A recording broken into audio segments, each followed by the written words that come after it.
And then, so we're live, but I gotta pull open the. I always forget this. I gotta pull open the chat so that I can read when people say hello and such. Um, They're just talking about setting everything up, and I totally dropped it. It's okay. I'll forgive myself this once if I'm allowed to. Are you on YouTube or what? We're on YouTube live right now, but I'm pulling up on my tablet. I pull open the chat so that I can watch it. Oh, that's a good idea. Because I usually have a laptop I use and keep it right next to me, but my son's using it for his distance learning. So at any rate, I wanted to introduce Daniel from Overland Family Man as somebody I've met on YouTube and have talked with quite a few times virtually online. And he seems to know a whole other section of the forest, and we seem to have clicked every time we've talked. So I thought I'd ask him on to maybe share some of where he goes and his thoughts, and I don't know, see where the show goes. So he knows one portion of the forest. He knows my portion of the forest. I know very little about his portion of the forest, just to be forthright. So let's see if we can all figure this out together. In the meantime, the comments are open. We are monitoring those and doing our best to respond to the questions. Please don't forget to give us a thumbs up. A comment is awesome, and don't forget to subscribe, please. So Daniel, if you could tell me some, it seems like the M3 is one of your most popular places to go. Would you say that's accurate and true? Yeah, absolutely. Yeah, I mean M3, just because I like water. When I'm out there, there's a lot of spring water. There's a lot of creeks.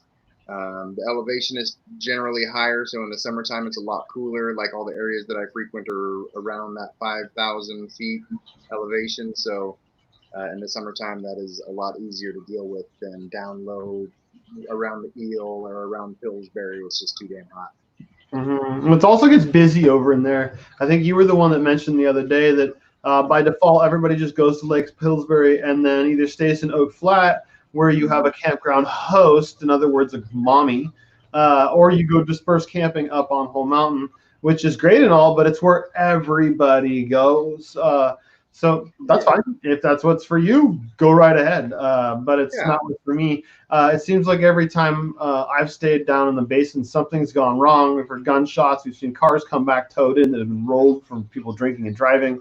We stay up in the top. The last time I was up there, each time I was at the hang glider launch, somebody comes up from the top to watch the sunset. And the most recent one that stuck out with me was guy had a stroke on the main drag and his foot hit the accelerator with two kids in the car and he plowed into a tree. Oh, Man, wow. I'm sorry. So sorry to sidetrack you, but Pillsbury for me. No, yeah, no, I have to agree. You know, Pillsbury. I mean, there's a time and a place for everything. You know what I mean? So I'm not against Pillsbury by any stretch, but I mean, when you go to Pillsbury, right, everything is a lot more accessible. So car camping, as rough as the roads in, whether it be from the Potter Valley side or from the Upper Lake side, you can get in there with a Prius if you want to. And there is camping. There is quiet camp spot. Well, I say quiet, but quieter camp spots where it's a little bit more regulated, and the camp, like you said, a camp host kind of keeps an eye on things. And then you got, I forget that one up by Gravelly Valley Airport. That's just a Pine Flat, I think it is. It's just a total zoo. But the thing, yeah, I mean that's Pillsbury. People can easily access there if they're a little bit more adventurous. They might go up Whole Mountain or venture up the M6, and if they're what I consider that lot of people that go out there, if they're real adventurous, they may go all the way up to like Eel Valley Workstation and cut over to Covelo. So you can do a little bit of overlanding up there like that, and you don't need much of anything to do that. So it's cool, and there are definitely cool spots that I explored a lot of that area for years and had a lot of fun doing it. And there's a lot of really cool stuff to see. So I'm not knocking it. But, no, absolutely, I agree. I'm not talking down about Whole Mountain, other than the fact I've been there a million times. Yeah, it's kind of gonna move on. There is a portion you were talking about, like past the top, that's right next to it's the what is it, Yukai Wilderness. When you run into that past the top of Whole Mountain, there's a cool little grassy patch on the left.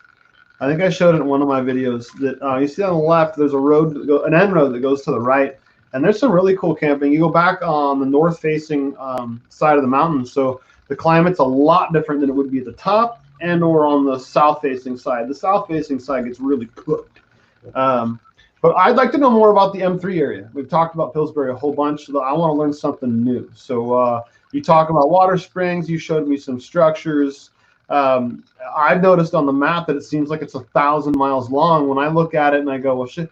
Okay, so if I minimize my stuff camping, take the truck and trailer, for one, can I make it? And two, how long is it going to take me so that I can stop and see some sights along the way? I mean, what do you think it would take me from like Lake County to the end of the M3 with the trailer and truck and just take my time? Is it possible? So here I can, I'm going to share screen right now because I'll pull up the forestry map on my computer here with you real quick. If you don't mind, if that's cool with you. Oh, absolutely. Share away. Share screen. Let's do that. So let me know when I did that pop up. No, I think I have to add it. Here you go. So there you go. Got it? Yep. So when you open an application, this mirror effect, there you go. The mirror effect goes away. Okay. So let me get my bearings here real quick. So easiest way to the M3 from our side of the forest is going to be going through Upper Lake. And it's actually really easy. So where's the 20? Is that 20 and 29 I'm seeing right there? Yeah, okay. So that's 20 and 29, and then here you've got Upper Lake. And you basically can take Main Street from Upper Lake right here, right? So you can follow Main Street up to here if you missed the Elk Mountain. But this road right here, it just goes up, way up, switching back. And actually this Middle Creek here is really cool. There's a lot of OHV areas right here. So there's a big OHV campground right here, Middle Creek Campground, and it's really cool. A lot of sandbars, a lot of water year round. It's a heavy flow in that creek. But year round. So how heavy is it? Is it swimmable, or is it going to wash you down into the ocean? You're never going to be seen again. No, it's swimmable. It's not fast. I mean, it's moving a little bit, but I mean, you could let small children can play in it. It's pretty chill. Does that mean it's going to be cold though? It's cold, yeah. It's mountain water, but I mean, when it's 105 degrees outside, you tend to get over it pretty quick. No, I understand. Forgive me, as I asked 20 questions about everything. Actually, I asked like 50 questions, but you know, the saying goes. Keep them coming, man. That's cool. So as you can see, I'll try to keep my mouse when I transition. My mouse kind of close to where the M1 here. Here's a lot of switchbacks up. The pavement here is worse than any dirt road I've ever been in. The pavement is worse than dirt road. It's awful. I didn't know that was possible. It is just awful. So sometimes if I'm adventurous, I'll go up this. Don't go up this in a car. Your pickup truck can probably handle it, but it starts getting rugged. The easiest way to go is you just keep going up. You'll get to an OHV area called Penny Pines up here a little bit. I think everybody's heard of Penny Pines. Yeah. Where is it? Let me turn that a little bit. I didn't pass it, did I? Hold on. Turn that layer up. Where is that dang old M10? Going to York Cabin. Where is Penny Pines? Hold on, I lost myself here. So there is the base of Pillsbury. Where did I go? Okay, so here's the okay, so here it is. I'm sorry. So yeah, Penny Pines. Oh, this is Penny Pines right here. For whatever reason, it's not labeled. Let me move this down as my base map. You can do layers with this program? Yeah, so this is Gaia GPS that I'm using. So I use this on my phone, and it's really cool because you can download a whole area and have it offline. And if you have an iPhone or an Android or whatever, you have it built-in GPS, and it's pretty accurate. So even if you don't have cell phone service, you can still use this as a GPS, and I like it a lot. I always keep a paper map as backup because, I mean, you never know. Redundancy, yeah, exactly. Redundancies are everything when you go out as far as we go. So. But this is a really, really nice tool. I mark places. You'll see some places that I have marked. I only started using this year, so I don't have a lot of places marked. And I didn't get out at all last year. But you started using just for clarity, you started using the app, not necessarily the roads. You've been on the road a bunch of times, but you just got the app.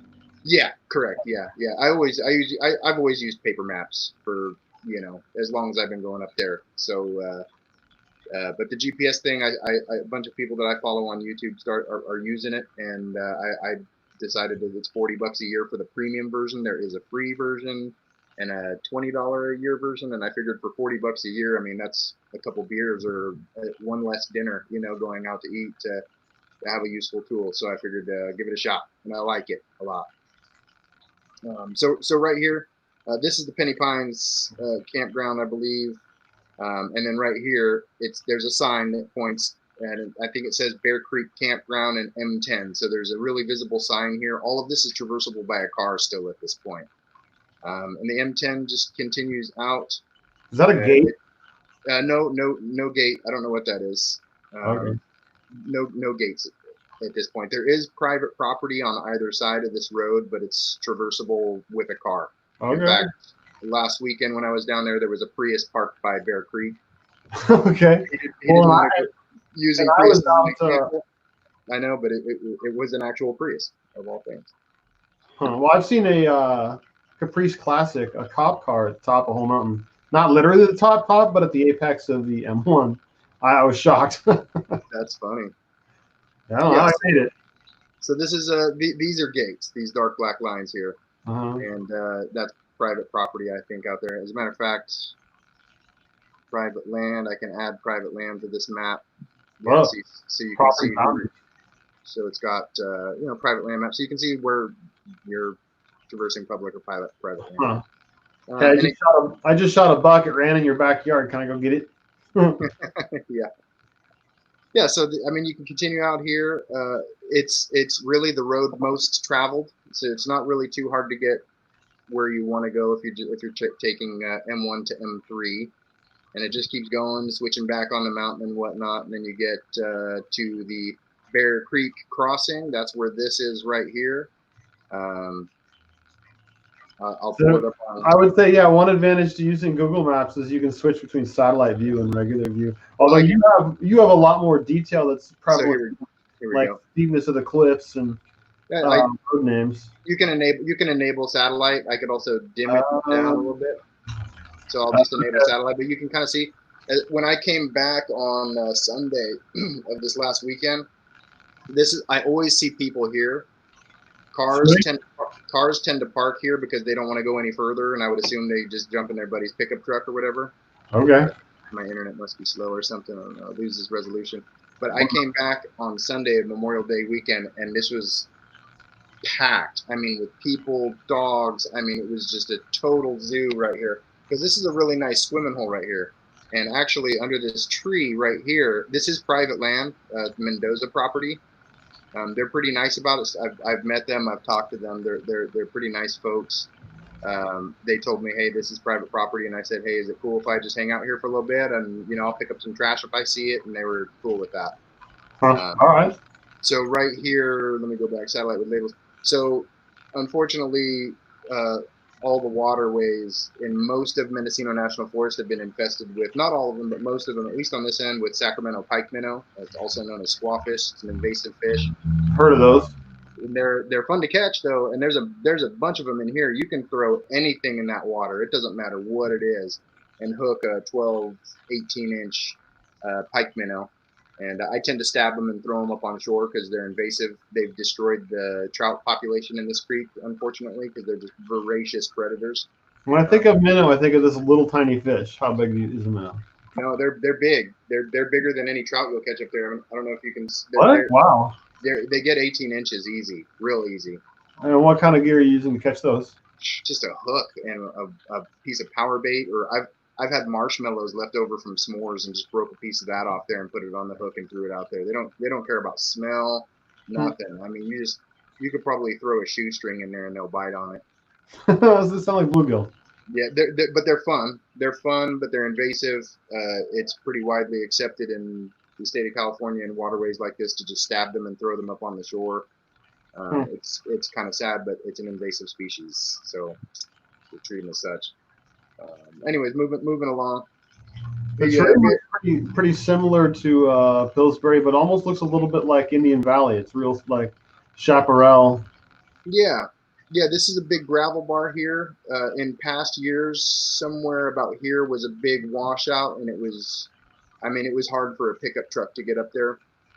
I ride in I have a Jeep, so I'm not too concerned about stuff like that. But I've gone out there with my buddy who had a pickup truck at the time, 2 years ago, and it was bad. But this year, I think with all the fires, that was the year of the ranch fire. So I think after the ranch fire, they repaired a lot of roads to get engines in and out. So they had dozers going in and out everywhere, and they fixed a lot of stuff from previous years, um, which is, in its own way, it's cool. But none of this is burned out.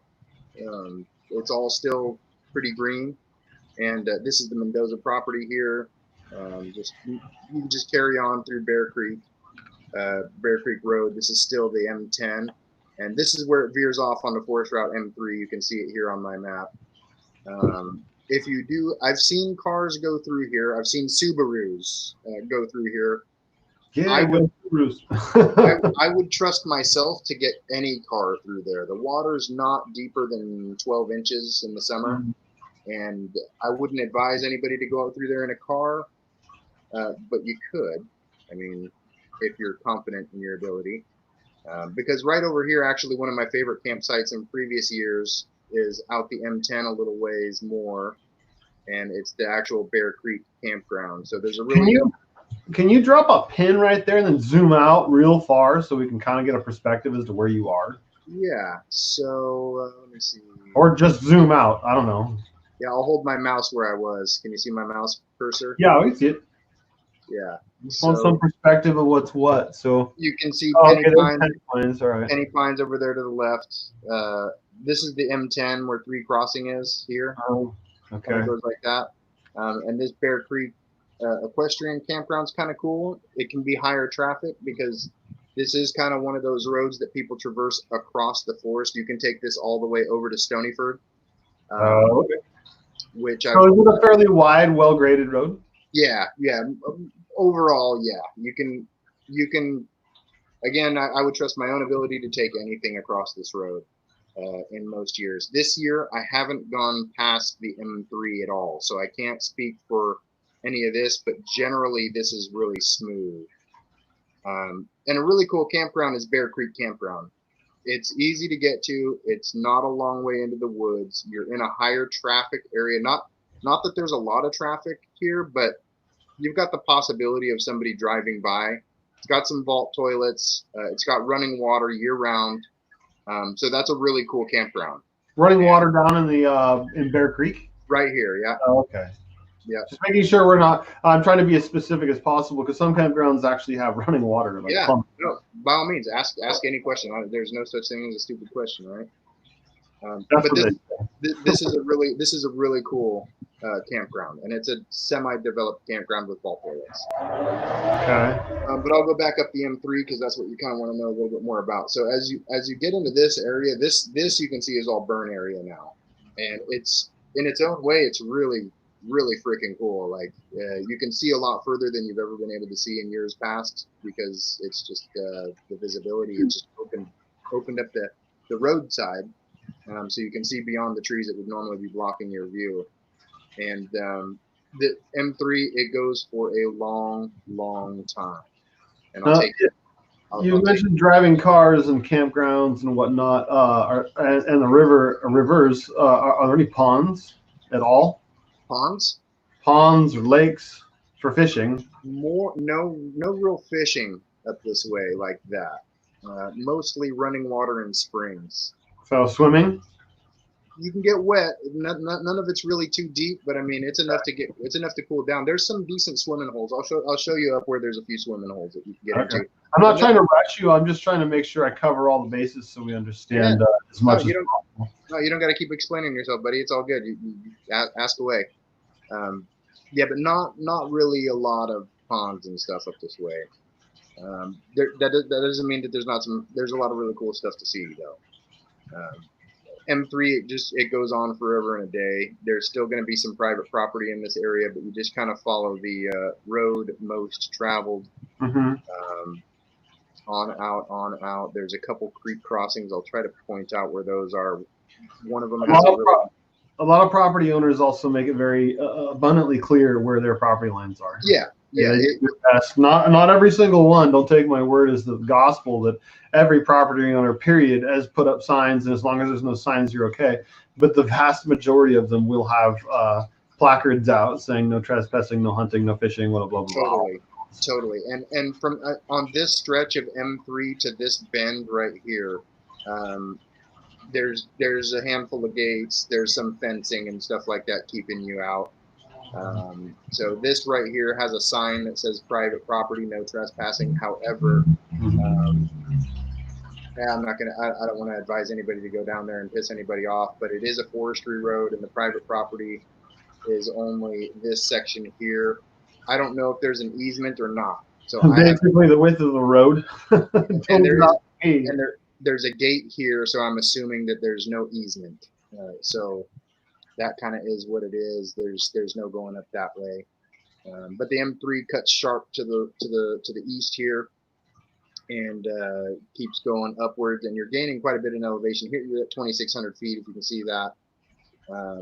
I like getting up there. That's great wintertime camping, but it's a little low for summertime. Yeah, it still gets really hot. It's still really hot in this area, and you're kind of going up and down a bit. This is a really cool creek. It's not deep. It's not fast. There is a little turnout right here. Maybe if I go back to the satellite, you can kind of see there's a bit of a, you can camp right here, and there's water right next door. So still pretty easily accessible. And you know, it's if you're like, if I were to head out there on a Friday night and it's getting late, getting dark, I'd stop here for the night before I went further in the next day, just to have a place with some running water. I like running water, so I don't have to carry as much water with me. Yeah, I'm in the same boat. After finding that last spring, actually, that's what I'm drinking here in this jar is spring water from that spring I have the videos of. Yeah, I don't. When I go up there, I don't bring water. I bring like 3 or 4 gallons, enough to make it there for sure. But I'm on my own when I get there. And you know, there's a turnout. I think this is the turnout. I didn't mark it on my GPS yet. It's really hidden. Actually, I think this is it, because here's a big old oak tree. So right in here, I'll cut to my. I can show you a video. I don't think I have it on my computer. Hold on, maybe I do. Actually, I think this might be it. Can you see this? Yep. Oh, yeah, your videos are showing up. So I think this is where that turnout is. Really cool campsite. And here's just water shooting out of the ground. It's pretty wild. So is that similar to the one? Have you seen the video I made? Probably. Is that similar to the one that I'm looking down because I'm watching on the tablet? Similar to the one that I have a video up of? You know, I'm having trouble recalling. Was yours a pipe?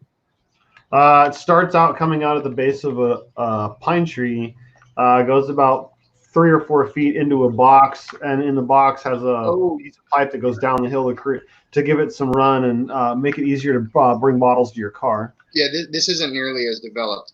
I suspect it's. I didn't really get in there and knock the moss off this. I think this is a pipe that's probably hammered in somewhere. Oh, okay, to tap into a spring kind of thing. I think that's what happened here. But I don't know. I didn't get in there and dig.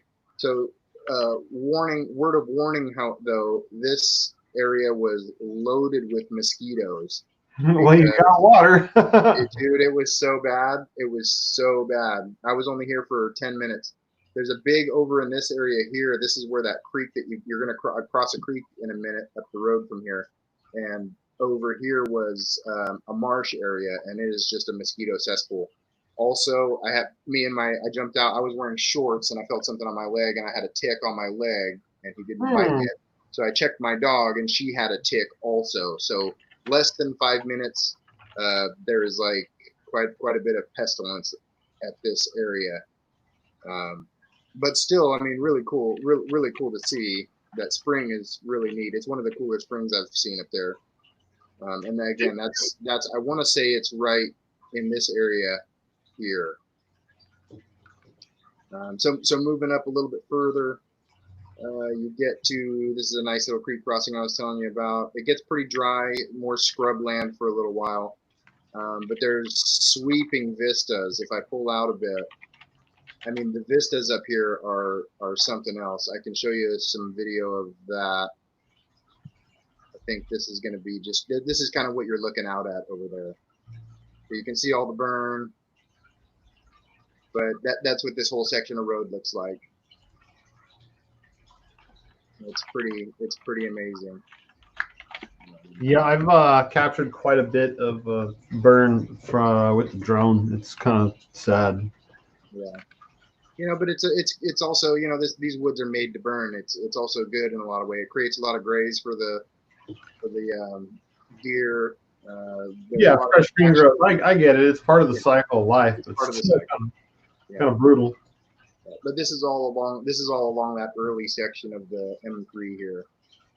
Oh no, I'm sorry. This actually, wrong video. This video is actually coming up out of that coming up out of Upper Lake. My bad. This is along this section of the road. Did we all just see a picture of your wife? So you can kind of get an idea what it looks like a bit out there.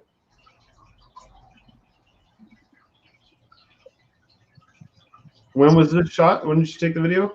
Last weekend. Okay. And this is around what, 2,000 to 3,000 feet in elevation? Yeah, somewhere in there. Yeah, I'd say probably 25 to 3. So at this point, would you say from Clear Lake to where does it end? Where does it end at? What did you say? Where does it end? Oh boy, it ends about 4 hours from here driving. Okay. From this point on the road, it's a long road, and I wouldn't advise anybody to go up that ill prepared or without some knowledge of the woods and how to navigate the woods, because every time I've been on the M3, I think I can count on one hand how many times I've seen somebody else. So it's not traveled frequently by anyone ever, as far as I'm out there, and I'm on there on busy weekends. I saw nobody beyond Bear Creek on Memorial Day weekend. So while I saw you on your Facebook, you were saying, you know, you had a couple of your friends were commenting that the woods were blown out. I saw nothing. I saw literally nothing. You know, when you get back beyond, I mean, already from this point here, you know, you're a full day's hike, you know, to get to Bear Creek, and that's your first hope of seeing somebody. Mm-hmm. So if you don't know what you're doing out here, it can get dangerous really quick, and it's hot, and there is water to drink, so you've got that going for you along the M3. You're within a few hours of water no matter what direction you go. But I mean, it can get really dangerous really fast. There are big bears out there. Yeah, okay, but with the thought of the bears, so because I got a message earlier about what are you doing about your food when you're up in the Oak Knoll area today? I got asked that one. And do you put it in the trunk of your car? Do you string it from a tree? And I said, no, they're actually hunted out there. So every time I've seen a bear in my whole camping career in the Mendocino National Forest, bears want nothing to do with people. These are wild bears. They're not Yosemite bears. Nothing like that at all. They're not accustomed to people. They don't like the smell of fire. They don't like loud noises. They don't want anything to do with you. But you always got to keep in mind that these animals, bears in particular, are 100% driven by their stomachs too. So. Yeah, and now's the time of year where they're coming out of what should be hibernation, so they're going to be hungry. But the few I've seen, I think we're up to like 5 or 6 this season, and they're as soon as they hear the car, they are just gone. The moment they hear the car, bye.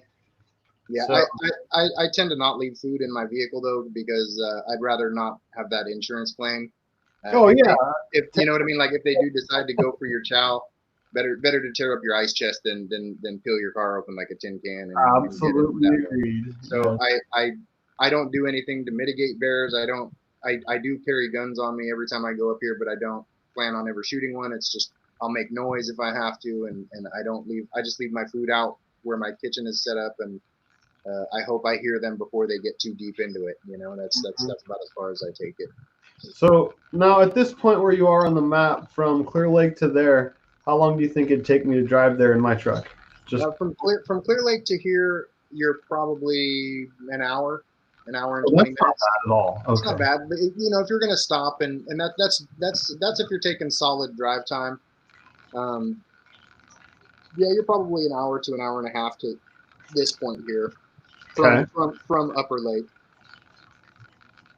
All right. That's Yeah, not bad. no, it's not. It's not. It's really not. So it's also would be one of my recommendations would be to take down some notes on like locations like these where there are water, because hypothetically we never plan on stuff or we never hope that things go wrong, but we always plan for the worst and hope for the best. Right. And knowing that you've got spring water to get at is kind of not a bad idea if you can go up there and if all hell breaks loose, you can survive for a little while longer. Granted, that's only one. You still got food and shelter, but yeah, plenty of water. I mean, if you pace yourself with what you have and you had to walk out of here, you're going to encounter water. That's and even beyond these creek crossings, there's a lot of just little spring trickles that cross the road too. So you hit a lot of wet spots, and those wet spots means water slightly uphill. So there's plenty. There really is plenty. But keep in mind, I tend to go really far out here. So when I get out there, I always have like this little moment of, oh shit, it's going to take me 3 days to walk out of here if I ever walk out of here. So I don't like to hike that much anymore. okay. But yeah, so we'll just keep driving up the M3 here. Again, really cool sweeping views up through this whole area here. Going up, see if I can point out anything else interesting. You mentioned a really cool vista at some point in here. That was one of the things that stood out with me. Yeah, that's way up the road. So there is a vista up beyond where I tend to camp, where in like Bowery Flat in the area I'll get to here in a minute, where you can damn near see Sacramento. This has been tempting me for a while now. So if you had a UTV or I don't know about UTV, an ATV could do it, a dirt bike could do it, my Jeep could do it if I had a little bit bigger balls. But this has been tempting me for a while. There's a big hump in the road right here that kind of wants to keep you out. But further down, I've glassed this a little bit with binoculars. I think there's an old truck like from the 50s rotting away down here somewhere. Oops, go big or go home, and somebody didn't make it home. Somebody didn't make it home, but this has been tempting me for a while now because it looks, even from the top, it looks like you could potentially go all the way down here to the river. But that is like sweet. That's only the most absolutely trail capable vehicle out there. Like I have a Jeep Rubicon, and I still it could do it. I don't know if I want to get myself into the situation that this road get me into by myself. Does that mean if you have a well-equipped vehicle and you wanted to take the wife somewhere private to go see some birthday suits, that might not be a bad place? Is that what you're saying? You got to have like a lifted Jeep and a winch with recovery. I understand that. I said a well-equipped. I'm kind of summarizing here, but you could potentially get to one of the coolest spots in the forest here. I think from the top it looks pretty sweet, but it also looks pretty daunting. So if somebody really wants to get a cool spot, they go down in there. Is what you're saying. What's the end road number? This here is 18N57. So 18 November 87. Yeah, 57. 57. Okay. So how about I here? 18 November 57. I think is what we said. I'll put that in the chat so it can be seen again later. There you go. I could probably even copy.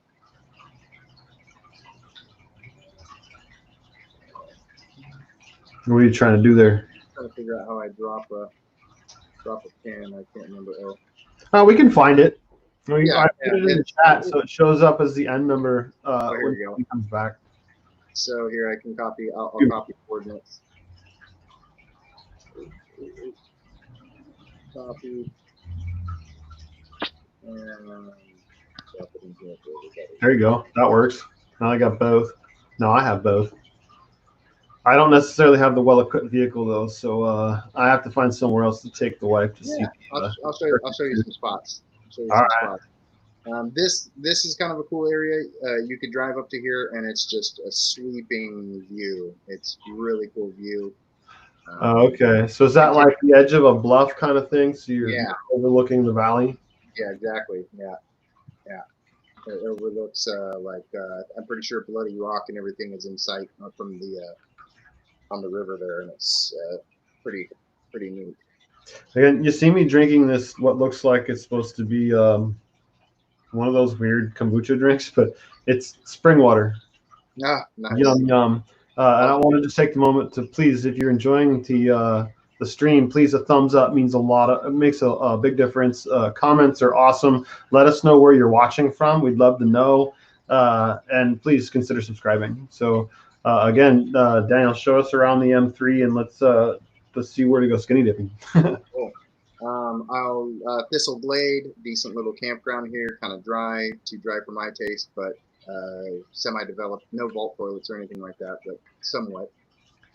There's a difference. I noticed after studying the map, the tent, if it's a solid triangle, I believe it is, it's a developed campground with vault toilets. Exactly. If it's got a hole in the middle, then it's just like a campsite kind of thing. Exactly. It's a fire ring, basically. Some of them have benches, some of them don't. But yeah, you're exactly right. It's the same. It's the same legend as the forestry map that shows up on here. Driving on again, there's just huge views in this whole area here. We'll keep going on. So I think now. So that might be a good section to go for a cool drive to be able to see. Sometimes it's nice to be able to look off in the distance and just see for seemingly ever.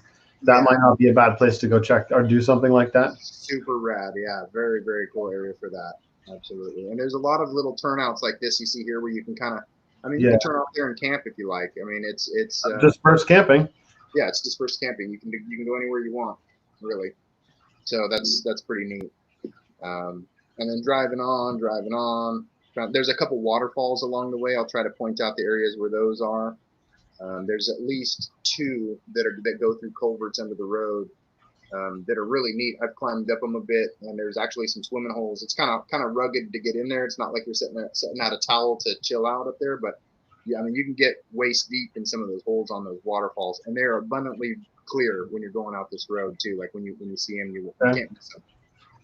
I need to go back a second here to say that I believe in. So right now, you're not going to get all the way up here in a car. So right about here, no, bear with me. There is this part of the road that has slipped. Okay, it's right about here. I think you were telling me about that. Yeah, so shaved the edge down a little bit. About 3 weeks ago, I was up here, and it was sharp. Even the bottom of my Jeep scraped a little bit, and I was navigating it pretty good.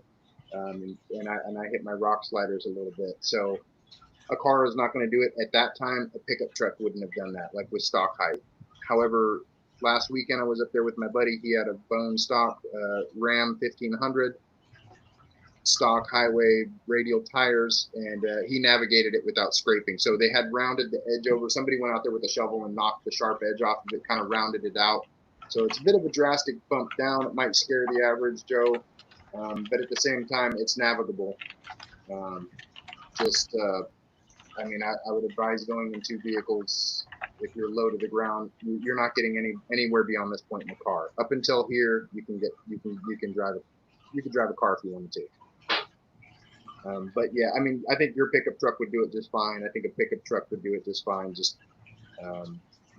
be careful. Don't go straight down it. You know, I always recommend keep passenger tires or whatever tires are hillside. Keep that up on the hill. Kind of have one side ride the hill down and navigate your way down, and let the other side that's in the middle of the road kind of just go over the bump. But it's only going to get smoother from here on out because people are driving it.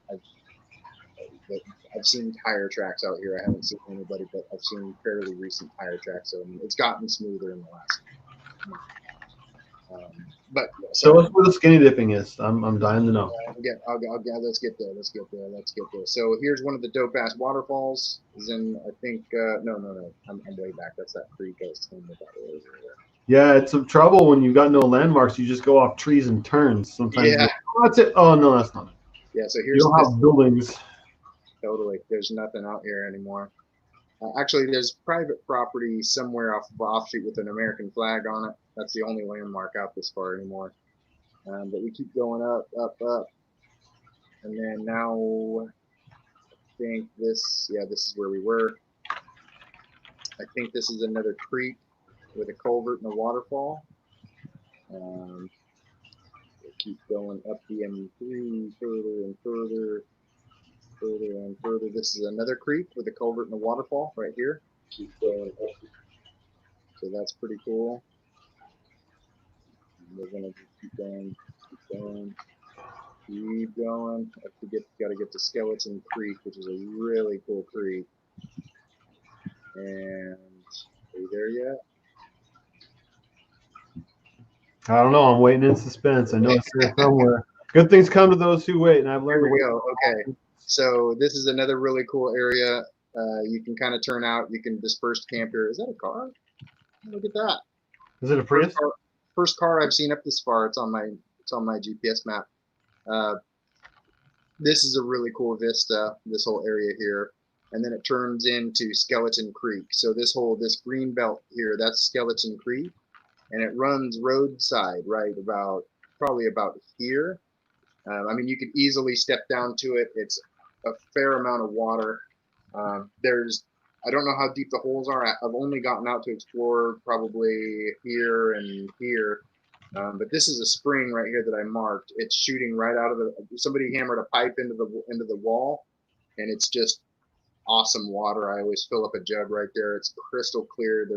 I've put it in clear water jugs. There's like no sediment in it. It's awesome. I always recommend. You said, drive a pipe in. Is that like the last one, or is this the same one as last time? No. I don't think I have a picture of this one. So this is a separate one. This is probably about waist high, sticking out of the hillside. So it's like a spigot almost, and somebody hammered a post into the ground to hold the pipe, so you can't miss it. I mean, that thing is always flowing, and it's like a spigot sticking out of the wall. Okay. Pretty cool. And then you got the creek on the other side. Yeah, and that water is clean. It's cold. I usually, if I've been up here for a few days on my way out, I'll take a quick rinse right there. I'll take off my shirt and rinse off, wash my head, and get in there. It's nice. It's always very refreshing to stop and get that fresh, cold water. It's awesome. Yeah, and it's good to drink. I always recommend purifying and filtering, but I myself, I've drinking straight from it. Never gotten sick. It's pretty awesome. This whole Skeleton Creek area is really neat. And there's areas where if you wanted to hike, you could pull out, and if you wanted to hike down 100 feet, it's not far down. You got maybe a 10, 20 foot elevation is all you're dealing with, so it's not like you're hill climbing. But you can just kind of hike off over there to the side, and if you can there's some neat little sandbars. You could set up a little putt tent or something like that. So there's cool areas here that you could do that in. I tend to move forward up into the woods, but I've thought about it. And we'll keep going up. This is Lower Nye, currently closed. All these trees are widowmakers. I wouldn't advise going in here at all. They're all pretty much all marked to be cut down by forestry. But this was once upon a time a really cool campground because it had Skeleton Creek running right there. It's developed with rings and some picnic tables. No vault toilets, as you can see. It's only a semi-developed site. But it was once upon a time a really cool site. Once they make it safe again, that will be once again a really cool site. When you say safe, what's wrong with it? The trees are burnt out. You got a lot of widowmakers. Oh, okay. Yeah, so a lot of them are burnt out to the roots, and I mean a strong wind, and yeah, it's just. Are you going to be okay? Probably. Would I tell you to go camping there? Never. Not until it's cleared out. Okay. Yeah, all the trees are toast, unfortunately. Can I pause you for a second? Thanks, Matt, for the positive words or comment. I appreciate that. Daniel, I think we both need to speak up a little bit. Oh, my being too quiet? Yeah, apparently. Let me put my headphones in. I can hold that a little closer to my head. All right, can you hear me now? Oh yeah, that's plenty loud now. Plenty loud? Okay. You can just let it drift. You'll be good. Okay, very good. Sorry about that, guys. I haven't been checking the chat because I've been full screen. No, you're good. We're working together. So Again, we're on the M3. We're discussing just the path along it with Daniel from Overland Family Man. If you like what you see, please consider a thumbs up. Comments are awesome. Let us know where you're watching from. I am curious. I hope you're enjoying.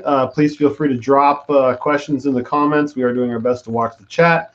If we can answer the question, we'll do our best. Between Daniel and I, we know quite a bit of the forest, definitely. As I've said before, not all of the forest, but you stand a good chance of finding your answers in here. If we can offer it, we will definitely do so. So with that said, again, show me some skinny dipping. Yeah, I'm getting there. Sorry, I track mine. What can I say? Yeah, you're good, man. Totally. So getting up through this area, we're starting to get into the section of woods that I like to frequent more. There's some really cool. So here you're kind of switching back. You're gaining a lot of elevation. I'm going to lose the satellite here for a second so we can kind of see where we're at elevation wise. Now we're getting up over 3,000 feet. So you're cooling off. This is where I start to like to camp in the summertime.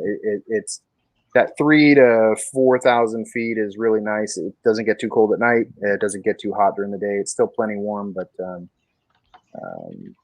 not a really, really nice area. We'll keep driving up though. I don't stop here. Keeps on. This is the switchback. You're switchbacking up quite a bit in elevation. Actually, I'm going to go back to the elevation map so you can see. So you gain 1,000 feet just in that short distance here. So you're at 35 over here, 38 here. At this point, the road's up over 4,000, and you're getting cooler and cooler as you go at night. I dropped to 28 over Memorial Day weekend where I was camped out, so it got pretty cold, but the daytime was just awesome. So when you mentioned it gets cooler, that's because of elevation climb. Correct. Yeah. Okay. Yeah. Let me see. I don't want to lose the road here. So we're still M3 through this area here, and you're starting to see some of my blips on the map where I like to camp. Those little blue spots are where you've been and wanted to take note of. Yeah, exactly. This is a spot I'll share with everybody. There's some spots in here I wouldn't advise going because you could get yourself stuck, or you could scratch the crap out of your vehicle. Get some of these little roads out here get real narrow. There's nothing really out here. This is all burn, and there's nowhere to stop. And as you can see, the elevation is steep, like high pucker factor. But right through here is Rice Creek, and Rice Creek washes back up under the M3. Upper Night Camp is not available. There's a huge tree blocking the road here, but you can get over here easy enough. This is the Nye Cabin. I mentioned it on one of your chats a while back. I believe I can show you some of this area here. See, some of these roads start looking like this. No, that's a big tree to cut down. I carry a decent sized chainsaw, but that's a lot of work. Yeah, you can squeeze through it, but it gets tight. Yeah. What else? There's a couple. Give you another example of some of the roads out here. This is where I call Scout Camp. I'll show you this in a second on the map. So there's actually I call it Scout Camp because I think it was literally a scout camp. I mentioned this to you yesterday a little bit. This is a not a forestry toilet. I swear to God, I think a scout camp made this. It doesn't show up as private land on my map, but that's a pit toilet. It's got an adult seat and a child seat, which is kind of neat. I think this is that area right there. Oh yeah, this is in the area near the Nye Cabin, and the Nye Cabin shows up on the forestry map too. There's a little square box, a little very small pin prick of a black square box that shows a structure, and that's the Nye Cabin. It is visible on the forestry map. Weren't we talking about that in the last live stream, the Nye Cabin? Nye Cabin is here. Actually, if I do the satellite, you can probably see it.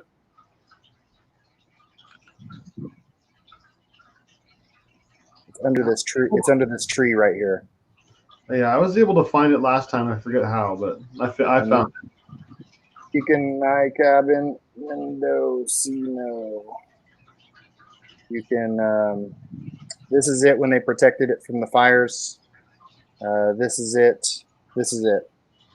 Pre-reconstruction. It was reconstructed in the 90s. This is what it looks like now. So it's kind of a neat landmark. It's pretty cool. It's not the biggest picture, but it was built in 1868. I don't know what this is, but built in 1868 as an upper graze for the Nye family's sheep herds, and all that's on a plaque on there. I'm not just that knowledgeable. There's a plaque that explains that. But yeah, this is the area I call Scout Camp. There's vault toilets. There's water. Kind of a neat area. One of my favorite areas. This big glade. Always deer in this glade. I shot a rattlesnake here last weekend. Somewhere right in here. Big rattlesnake. So watch the ground when you're out there. There's definitely snakes even at this elevation here. But this whole area here is really cool. There's a big creek that runs through it right along here. That's the Rice Creek, I believe it is. Is that what I called this campground? Rice Creek? Yeah, Rice Creek. So this is a really cool area. This Bowery Flat right here is super cool. There's not developed by the campground, but there's a couple benches and stuff. There's a creek. There's a place where people have clearly set up some targets and were shooting. I mean, you could camp, 1,000 people in this huge open area here. It's huge. And really cool spot. I definitely would advise that for camping. So, Daniel, question. Matt has asked, any cool places east of Flusket Meadows on 162 or FH7? Personally, I come in from the 101 side, the west side, so I haven't been much past Flusket Meadows except to 22. And anyway, I could figure it out. One of the end roads that goes around the backside, the north side of the mountain. That's about as far east as I've been. Daniel, how about yourself? Have you been? Like I was just telling you yesterday, I haven't explored Plaskett very much.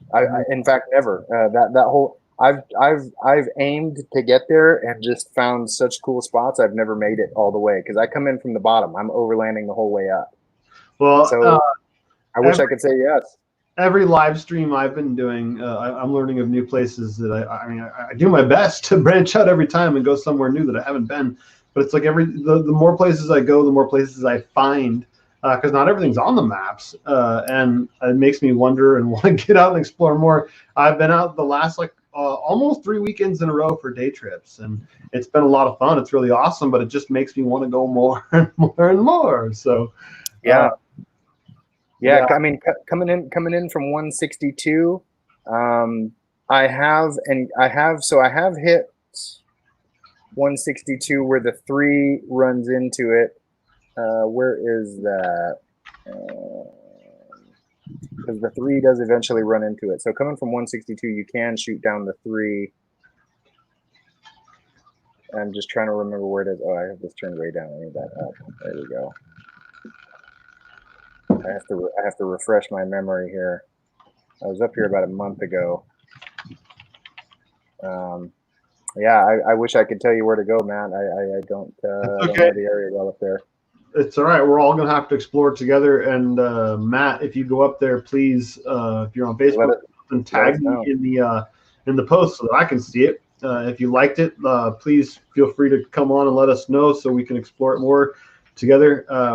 I didn't know about the M3. I'd seen it on the map, but until Daniel had mentioned it, I really didn't know much about it. And then after talking to him, Daniel a bunch more, I realized that it's actually probably more significant than I thought. So I think it's time to start exploring it digitally and then consider going out there do you think it could be done in a day trip in a Subaru, or does that just not happen?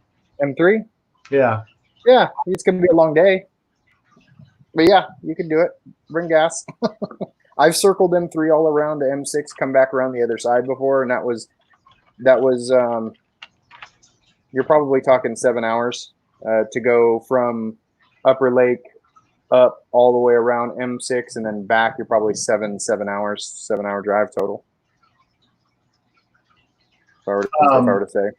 So Carlos just mentions about Black Butte, Keller Lake, Plaskett Meadows, and the spring water. all of which are really close together. If you have any questions about where I stay when I go there, please feel free. If you haven't seen those videos or the talks in the live stream, please feel free to reach out. One way that's easy to get a hold of me is through Facebook Messenger. Send me a direct message and I'll reply as fast as I can. It goes through a lot faster than YouTube or any other means. I check emails. Sometimes I won't check it for 2 or 3 days. So that's the fastest way to reach me. Black Butte's fantastic. Keller Lake is awesome. Somewhere in between the two is that Vista Point. I have a video up of that, and that's a pretty spectacular view. If you're drinking coffee or driving too fast, you will drive right by it, though, and not see it. But if you can make that turn, Carlos, go to the end, and the overlook view is pretty spectacular. Maybe towards the end I'll try and show a picture, but I want Daniel to show us where the skinny dipping spots are and check out the M3 and see where. Yeah, I mean, skinny dipping, honestly, like my choice would be right here. We've arrived. This Rice Creek, there's right here. Actually, there's a culvert that washes underneath this end road right here, and right here, and you probably got a 6-foot deep swimming hole right here. And there's swimming holes all up and down Rice Creek. 5,300 feet. That's about my comfort zone about now. It's just about right. It's perfect. The daytime weather was fantastic. The water was cold, but the weather was awesome. It did drop at night, so just bring layers. It got a little bit cold, not unmanageable, but again, it did drop into the low 30s at night, and that gets better. I mean, that gets warmer. I mean, you're going to be 70s, 80s come July, August. So you'll get hotter and hotter as the summer goes. But right now, it gets cold. But I'd say right here, man, anywhere here. Bowery Flat, awesome spot to turn out, set up camp, pick your spot. There's shade, there's tables. This is an awesome area. This whole area. Are these fairly well developed roads that I'm seeing here? The pretty well, yeah. 18N23A and the M3, and then I see 18N44. Yeah, those are fairly well graded. Versus I see another one there that. Overall, like all these roads connect here, even though it doesn't show on the map. And there's a few that don't show on the map. And I don't know if you could take your Subaru here, because if you got in to a certain point, you could turn around and come in the other side. There's some washouts from seasonal water, but nothing too drastic. I would advise a pickup truck or better out here. Your Subaru, though, you could get to this area coming from either the north, circling around on M6, or coming in from 162 or something up north.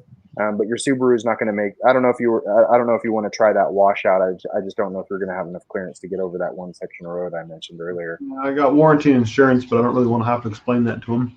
Yeah, you also don't want to just get stuck out there either. Yeah, it wouldn't be the first time. If you high side it, I mean, bring a shovel and a pickaxe, I guess. You can stack. Those are important to have. Yeah. You have to be out here anyway. You dice it with a shovel and an axe at least. I bring a bow saw just in case. Sometimes I bring a chainsaw. Things could blow over on the road and make it a really bad day real quick if you're not prepared for it.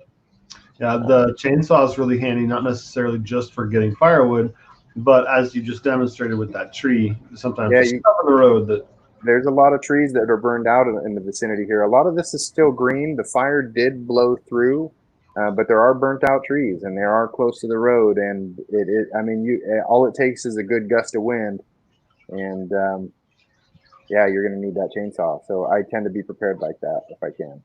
It's better to have it and not need it, right? Yeah, exactly. And it makes from gathering firewood a lot easier. But this is for sure. I've tried to get here. I was too lazy, and my kids started fussing, so I had to get back to camp because we were four-wheeling around in here.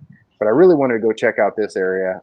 But it's a hike. It's not navigable by vehicle. It's not far either. But I just didn't have the time to jump out and check it out. But I want to see this spring. I'd like to see this undeveloped campsite that's blocked off. I will eventually get there, cut the tree open, and winch it out of place. Just when I have the time, probably not on a family trip if I go up there. Come on now. Your 2-year-old operate the winch. Yeah, yeah. So I'll clear this eventually, but just because I want to see what's at the end of it, and it's an opportunity to use the winch. So But this area right here, I mean, if you get here, you made it. It's fantastic. This is an awesome campsite.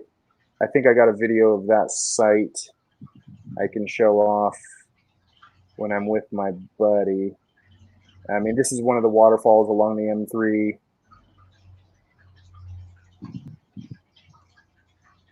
You know, that's just roadside.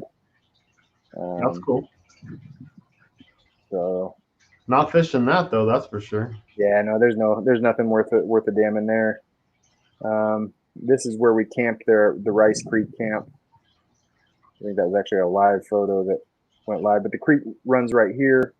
There's a nice little rope with some propane cans somebody hung up over here to shoot at. Nice level soft ground. And as you can see, I mean, I'm stock height. I don't have a lift or anything on it, but it gets me out there. I carry a shovel. I got extra fuel and usually loaded down pretty good, and it does what I need it to do.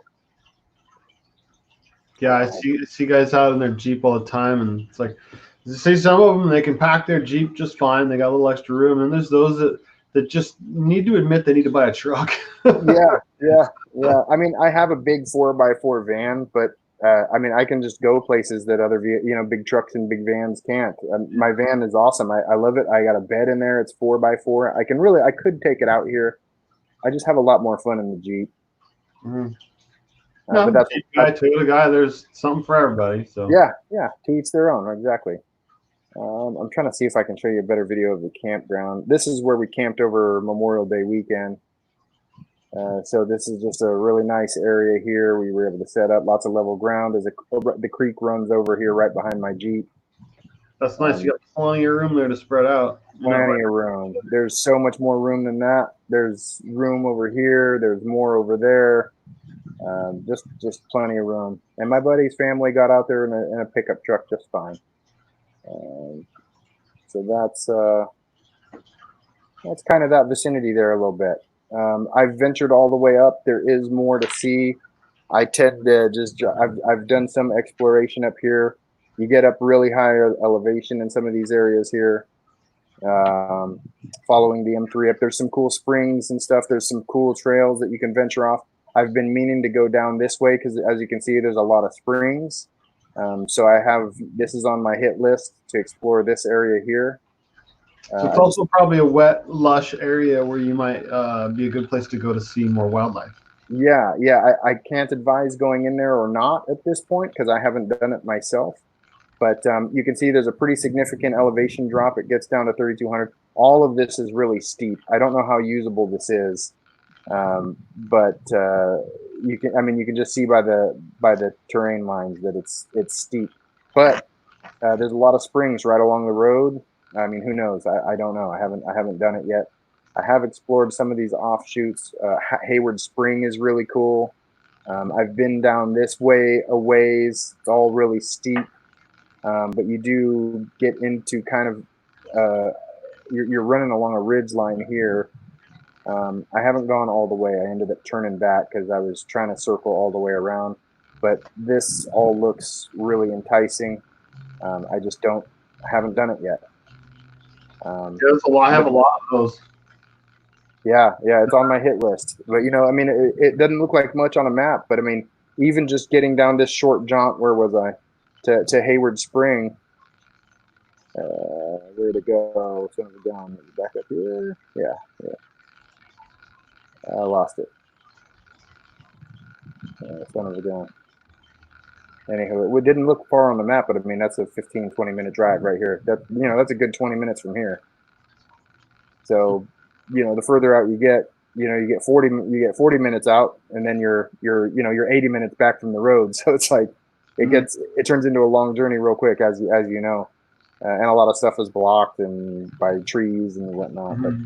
But I've explored all this. There's Hex Camp here, which is kind of a neat area. There's another big spring with a deep pool here. Oh, that Hayward Spring. It's kind of darker water, but I mean, I don't know how deep that is.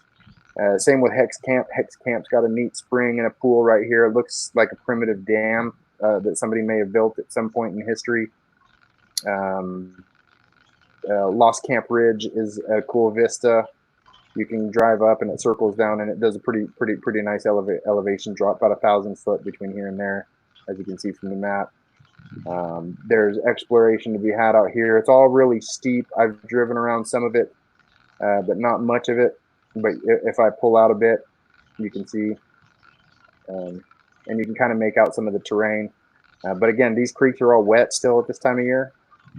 So I don't know. It's worth checking out. Can you zoom out from where you're at so we have some perspective of where it's at in relation to something that we'd all know? Yeah, so we're way over here on the east, like central east part of the forest. Gotcha. Now I understand. And getting back, backing out to like Upper Lake, you're a good clip from where I come in. Okay. It takes that's probably a good solid 4 hours with no stops to drive to this point. Just trying to follow along and make sure I know where you're at. Yeah. Sure. Yeah, but I mean, I've circled this all the way around up to one, and from this point on, it kind of gets dry, just like everywhere else in the forest, like the M1, the M6. You start getting pretty dry. I've circled it all the way around this. No, not there. Up here, and it circles back to the M6 where some of your videos take place. You get to that big culvert where you went down in the water and all that stuff. It circles all back to that. That's kind of my. Why don't while you mention it, let me take the lead here and show that real quick. Yeah. I mean, that's kind of what my spiel on M3 and what I know about it. So I mean, that's pretty much it. There's still a lot on this side for me to explore. I've done most of when you get over to the M1. I've done a lot of that. Like in years past, I've hunted out here. I've done a lot in this. You got M1 here, and I've been all out. I've hiked down into here. I've driven all these, and there's some nice areas. It's just dry. Once I found all that water on M3, I never went back. Nice. Well, let me take the screen here, figure out how to do that anyway. I'm going to back out of this map for now. Stop screen. Get to the chat. I have not been paying attention. Application window. And then we were in, I think I got on to play when I was with you, didn't I? I want to show. I forget how I showed them to you. Chrome share the screen. Yeah, it's a folder though. It's not because it'll show Chrome no problem. After Effects, but I'm trying to get it to. Oh, that's what I might need to do is load up the video. Oh, here we go. So share screen, share my entire screen. There we go. So we go like this. Go here. That looks really obnoxious. So here's one of the waterfalls at that culvert we were just talking about, which is going to take a minute to load and not respond. How about we go over here, show you on the map. One of these two. Here it is. So right here on this map is where I was on Monday. This is a good rock for jumping off of. It's not terribly deep. I wouldn't dive, but it's a good 7, 8, maybe 9 feet in some spots. Huge culvert right in here. The water was freezing cold. Have you hiked up to the other side of the road? Because there's some really cool swimming holes and stuff over here also. Primarily swam in through here. Yeah, there's some awesome spots up in there. But then my son and I wanted to go down in here. I went and from here. I flew the drone down for a while, but then I got curious and I hiked down in there, and it's really pretty. It's freezing cold, which I can show you. Let's see here. Where'd that go? So here's a little video. It's unedited, but that's one of the culverts coming out. It's pretty abundant amount of water. Yeah, it's a cool spot.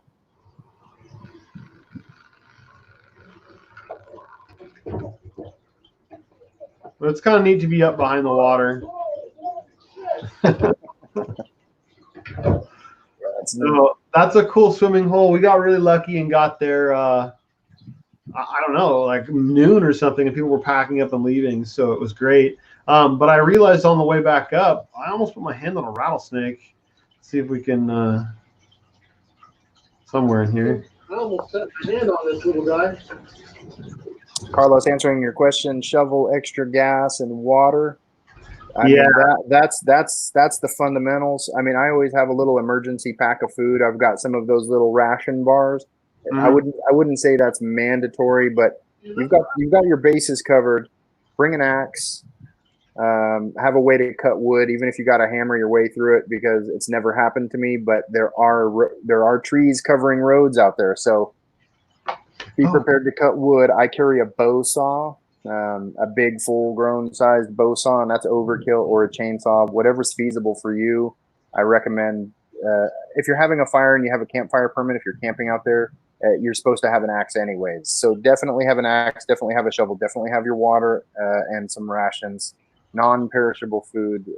I think that'd cover you, because there are stories. You can look it up, man. I mean, people get stuck up there. 2 years ago, some people got their Jeep stuck in there, and they were stuck there for a week before they were found and rescued. So just food, water, layers, warmth, fuel, and some tools. Yeah, they're all like, spare. I keep using the analogy with spare tire. It's better to have it and not need it, right? And plan for the worst and hope for the best. Yeah, absolutely. So the other thing, I think you saw this on my post on Facebook earlier, Daniel, but can you see this moving around here? I found this. It was really kind of weird. Can you see this patch? That's a trip. Yeah, I don't know what's going on there. That's wild. It looks like cornrows. Yeah, but at first I thought it was pot because it's all planted in rows. But that's a lot. I mean, look at this. No idea. All over here. And, if it's not some funkiness with the Google algorithm, maybe it was logged and replanted. Who knows? That was my best guess. I found another patch of it somewhere that was pretty big. Of course, now I can't find it, but I was just blown away that what is this? Like, it looks so like weird. And also it couldn't be pot because it goes right up to the road. They'd hide it on the edge of the forest. Yeah. But it just looks so trippy. Like, what is this? I'll have to go check it out. So I noticed there's a couple new comments. Let me exit out of this. Go back into here. Not sure what else we're going to show here. It's totally fine now that the snow is gone. Yeah, the snow should be gone. Let's see. I was there 2 weeks ago. Yeah, and the snow was pretty much gone. There's a little patch under the trees here and there, but not much. But except those fallen trees. Those don't make any sense to me. Have you been there, Daniel? I have not. No, I've not. That's wild, whatever that is. It's a pretty big campground. It's got some really cool fire pits where they actually have like rocks that have been cemented together to make them nice and pretty. And then they have this like iron skillet, but there's a door you can stick coals in underneath, and a little flue adjustable intake with a chimney. So you have like a flat iron to cook your pancakes or your eggs or whatever. Oh man, since I went skillet, I'm never going back, man. That is so nice.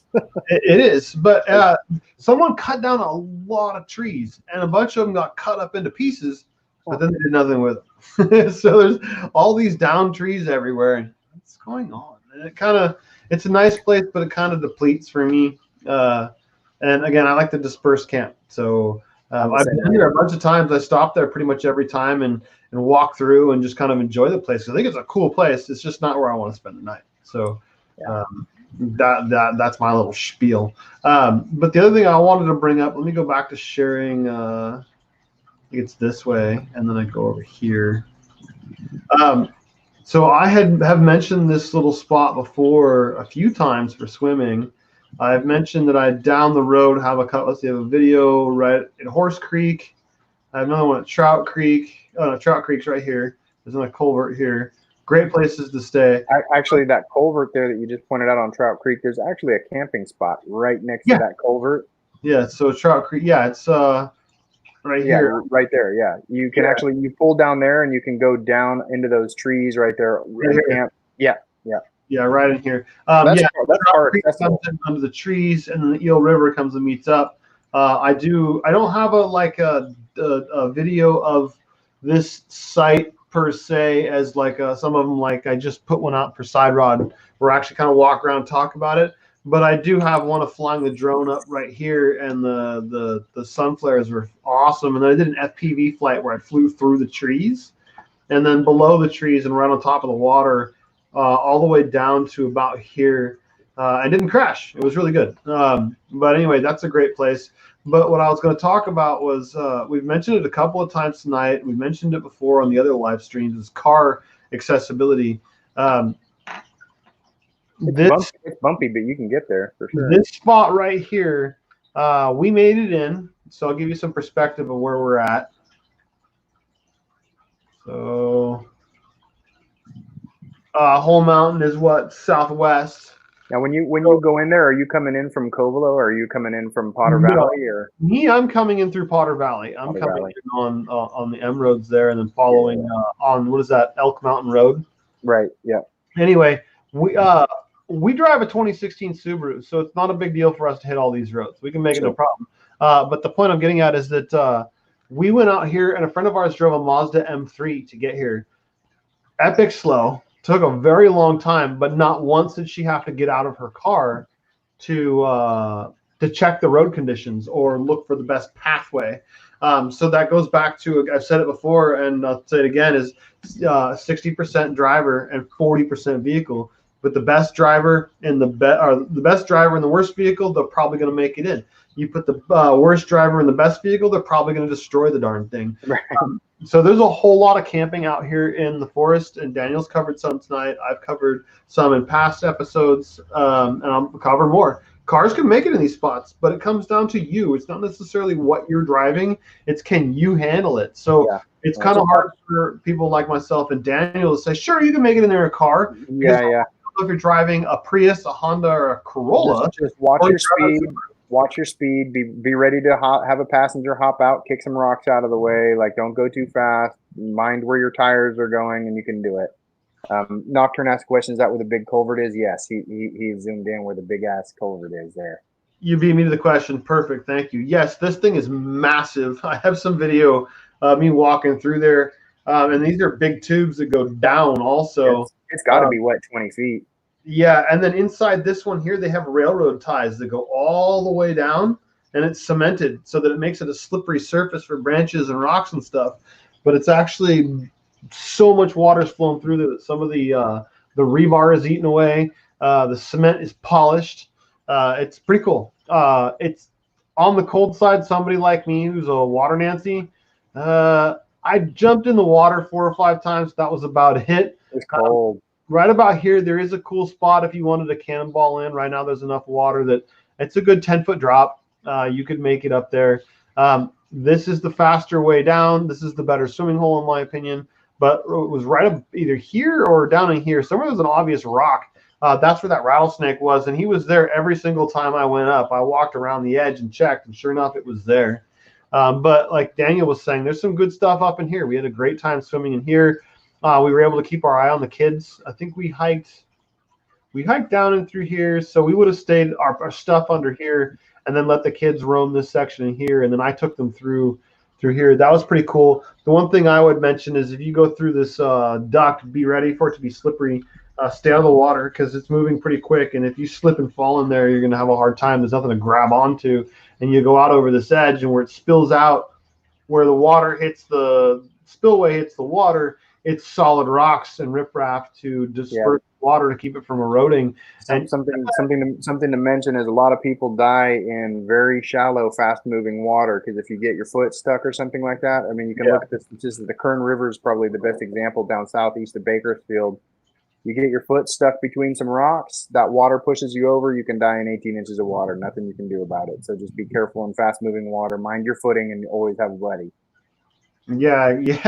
That's a good thing. I do have a video coming up at some point about radios. They're really good, very handy to have. They're not very expensive.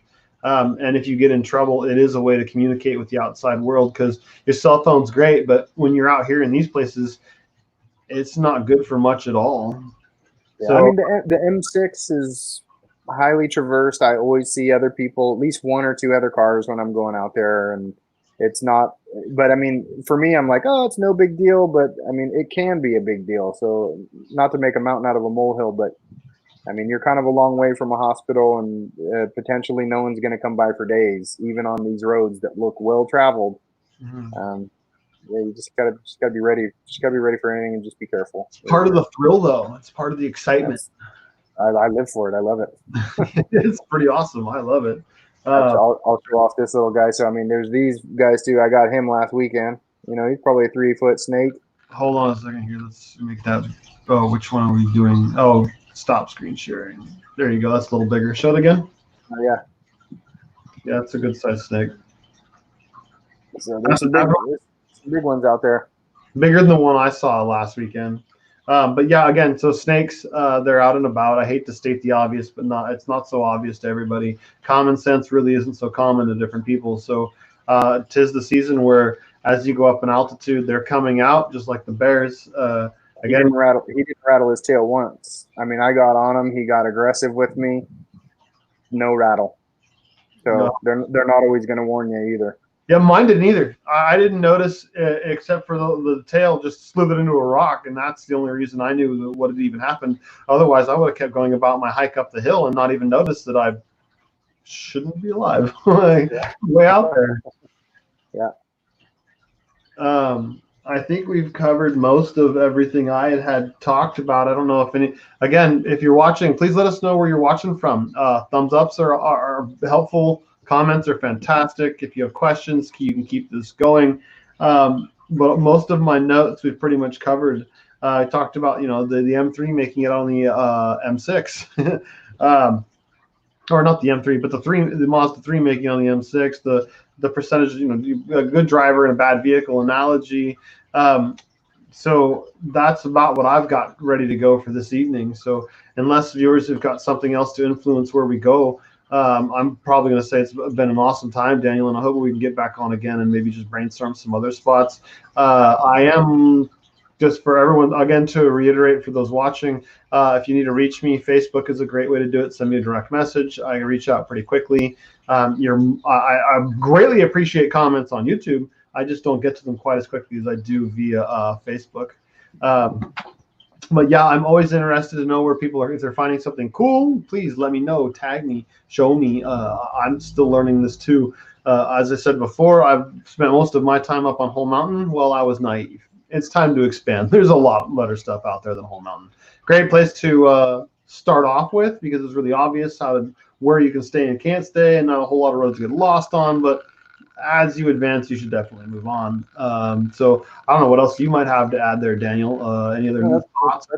That's pretty much it, man. Like I don't really have a YouTube presence or anything like that. If you want to reach out to me, I just started a new Instagram, Overland Family Man. You can follow me on there. Reach out to me. I'm happy to talk about stuff. I'm on Facebook as well. Daniel Dempsey is my full name.